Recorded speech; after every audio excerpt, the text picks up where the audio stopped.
Chapter 1020. The large guy got up and walked out wordlessly. The senior was the only one left in the meeting room then.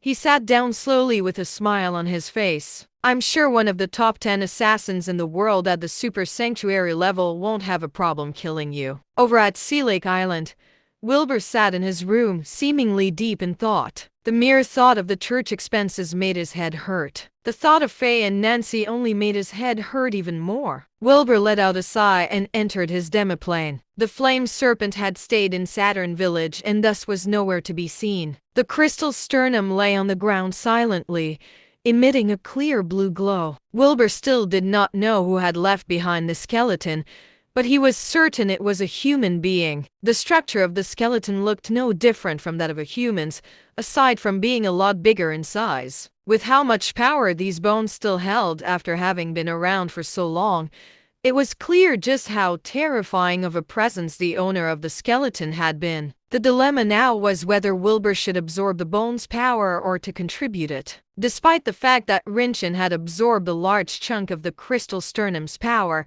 it still made a brilliant contribution that would surely get Wilbur a good amount of grace points. Absorbing the crystal sternum's power, however, would in turn improve Wilbur's powers as well. All at once, Wilbur fell into a dilemma. After a long silence, he slowly put the crystal sternum down. Since he was unable to make a decision, he would just keep it around until he could. It could serve as an emergency contribution to be used in time of need. Wilbur did not seem to urgently need anything in particular anyway. Ever since he had absorbed the power and spirit energy from the crystal skull, Wilbur had felt like his body had stabilized quite a bit. The problem of the dragon's blood overheating his body into combustion had been greatly reduced as well, giving Wilbur a lot more time to deal with it. After thinking for a little more, Wilbur picked up the thin sword. It had the attribute of being indestructible, which meant that it could withstand any sort of pressure and could also destroy anything. In comparison to the Thunder Cleaver, however,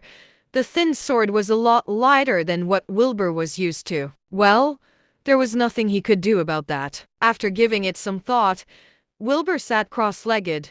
He had the thin sword float in the air before him, channeling his thunder energy to strike the thin sword. At the same time, he began to use his spirit energy to imprint runes onto the thin sword. Light flashed wildly in Wilbur's demiplane as a series of explosive sounds filled the air. It was unclear how long Wilbur went on for. His forehead was drenched in sweat, his eyes bloodshot. He was draining a lot of thunder energy and spirit energy doing this, and it was starting to affect him. It was unclear how much more time had passed when Wilbur let out a loud cry, finishing the carving of the last symbol. An explosion rumbled in the demiplane once again. All the lightning bolts returned to Wilbur's body. The thin sword emitted a brilliant light before disappearing into nothing. Wilbur picked it up, peering at it intently before lighting up with glee, exclaiming, "It worked."